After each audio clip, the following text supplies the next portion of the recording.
Animal Bond Working Group Knowledge Exchange Series. This is a part of the One Health Commission and One Health Social Science Initiative. I'd like to start by acknowledging the land, any humans, and any non-humans who are joining us today. I also want to acknowledge the Positive Connections Lab at the University of Saskatchewan and the One Health Commission for making this recorded series a possibility.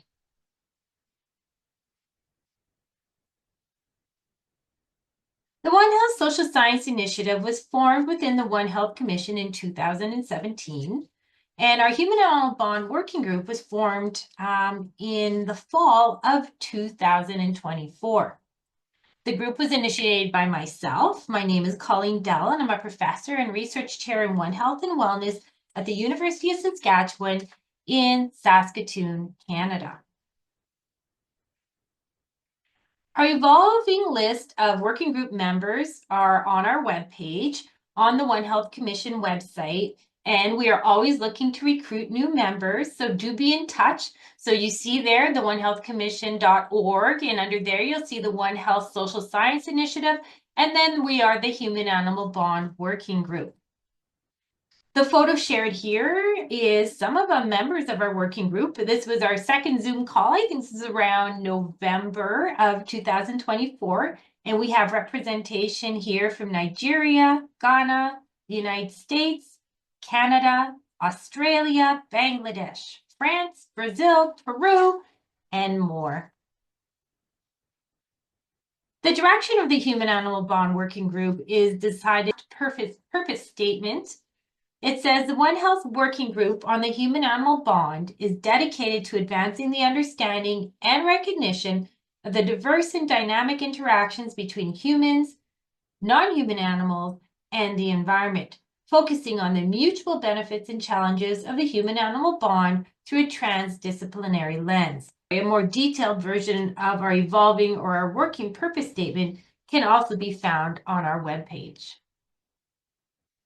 As you know, or as many will know who are watching in, One Health addresses the complex interplay between human, animal, and environmental health. However, it's been predominantly led by veterinary and medical disciplines, and therefore focusing on zoonotic disease, which many also will know is the transmission of disease between humans and animals. One Health has frequently been overlooked by social science perspectives, such as values, culture, and well-being. And this is why the One Health Social Science Working Group formed in 2017, and now our subgroup on the Human Animal Bond in 2024. One of our first tasks as a working group is to offer a knowledge exchange series to share the various approaches to and understanding of the Human Animal Bond across our global network. In our increasingly globalized, dynamic, and our complex world, the human-animal bond offers opportunities for sharing as well as gaining new scientific insights. Integrating the human-animal bond with social science theories, social science methods, and intersectional analysis, for example, including social, psychological, cultural, and economic views, alongside mainstream epidemiological approaches, enables our working group, or aims to enable our working group to consider global health risks in a comprehensive way. As an international and transdisciplinary group, we bring together Western science, Indigenous knowledge, lived and living experiences, as well as geographical, cultural, and more than human perspectives and worldviews, all to better address complex One Health challenges. So please enjoy this webinar and be sure to be in contact with any questions or comments on our webpage. And if you want to join our group, you can send an email to me at kisbey@gmail.com. KISBEY@gmail.com. Thank you. Enjoy.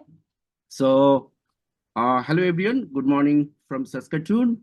My name is Abu-Hena Mostofa Kamal. I'm currently a third-year PhD student in the Department of Sociology at the University of Saskatchewan. I warmly welcome you all to my presentation titled Recognizing Zooeyia to Promote Companion Animal Welfare in Urban Bangladesh.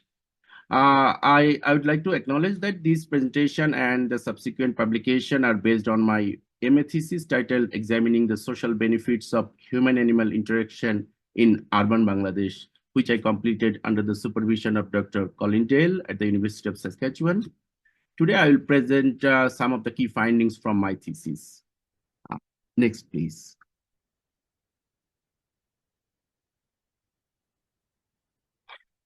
Okay, as I mentioned earlier, we published a paper based on the findings of my MA thesis. This publication is already available on our human-animal bond webpage. So you may wish to read the full paper by accessing the link provided there. So the next slide.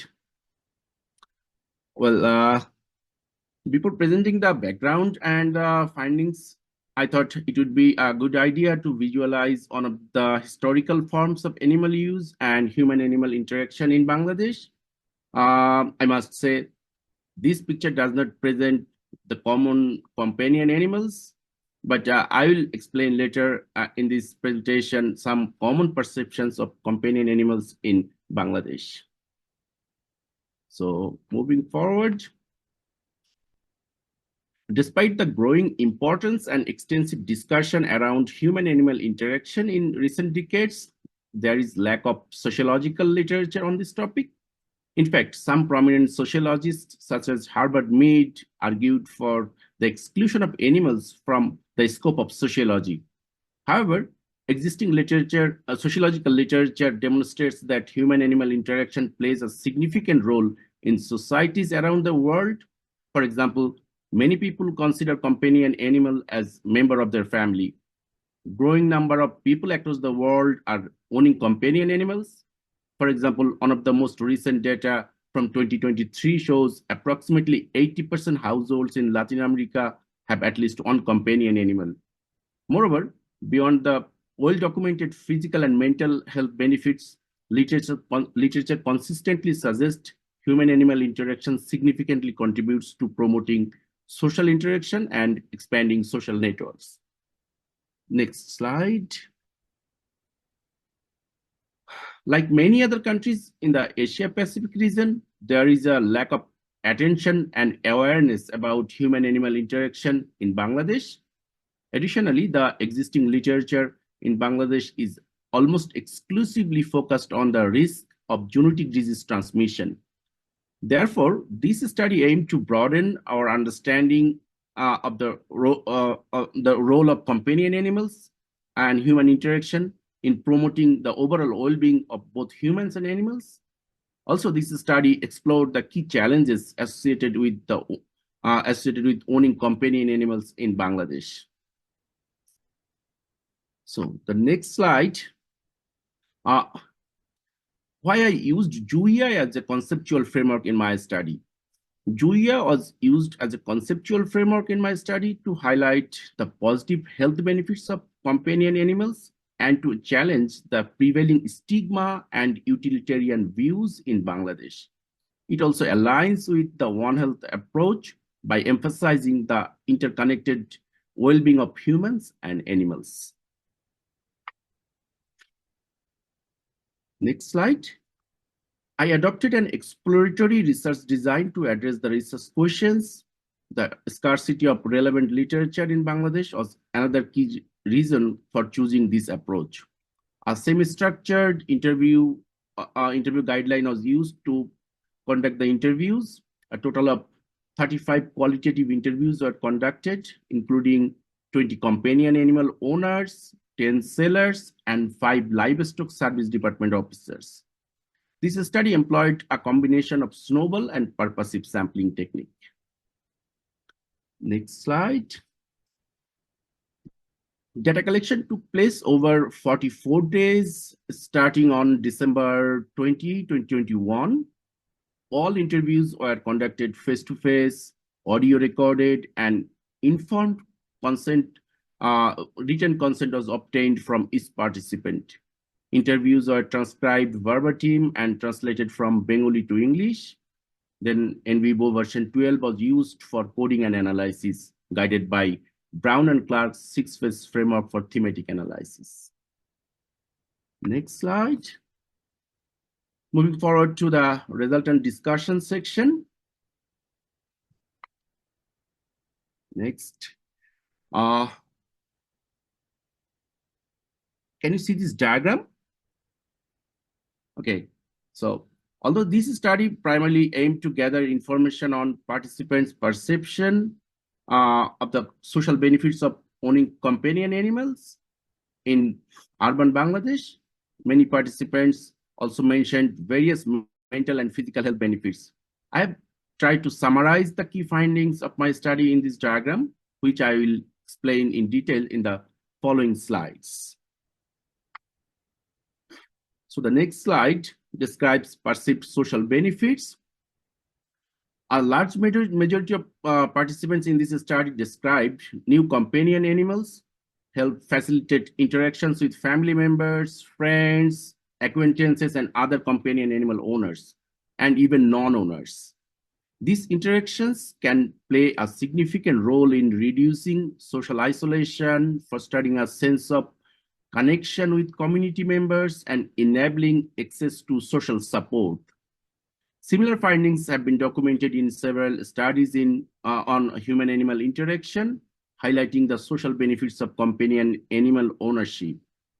My study suggests that the role of companion animals in Bangladesh has changed significantly over the past decades.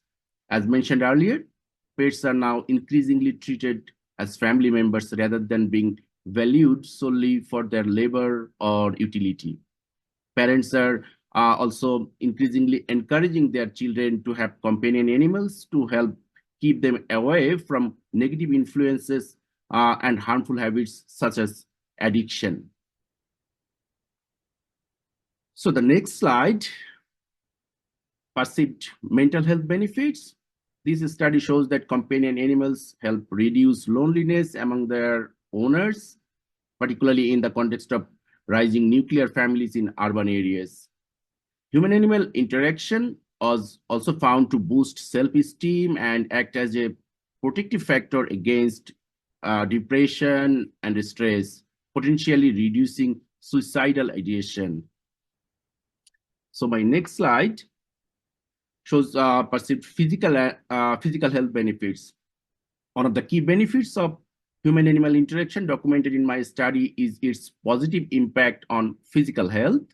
The findings suggest that pet ownership increased physical activity through regular walks, daily pet care. Similar to other studies, this study indicates that human-animal interaction may help reduce the risk of diabetes, obesity, hypertension, and cardiovascular diseases.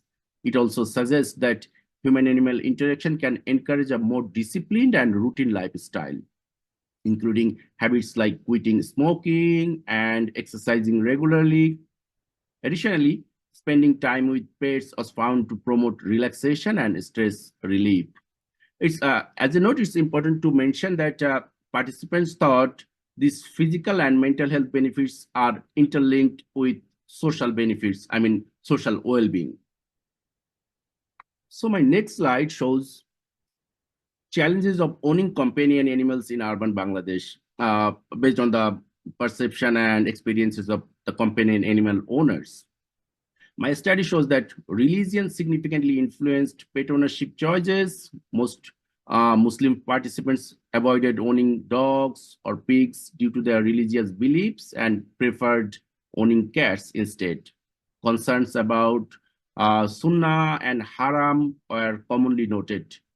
Additionally, weak enforcement of the Animal Welfare Act in Bangladesh has contributed to serious cases of animal abuses and violence against companion animals. I can remember the Animal Welfare Act, which was almost 100 years old, was renewed in 2020. So we can easily realize the animal well-being and the scenario in Bangladesh. Apart from that, lack of pet-friendly rental policy and inadequate treatment facilities are two other challenges to own companion animal, as this study shows. So my final slide, the traditional role of companion animal in Bangladesh is shifting, with more people now keeping pets as companions. This growing trend is transforming the country's pet culture as people increasingly recognize the psychological and physical health benefits of pet ownership. However, awareness of zoonotic disease transmission remains limited. So the last slide. Thank you all for your patience hearing. I would love to answer if you have any questions. Thank you.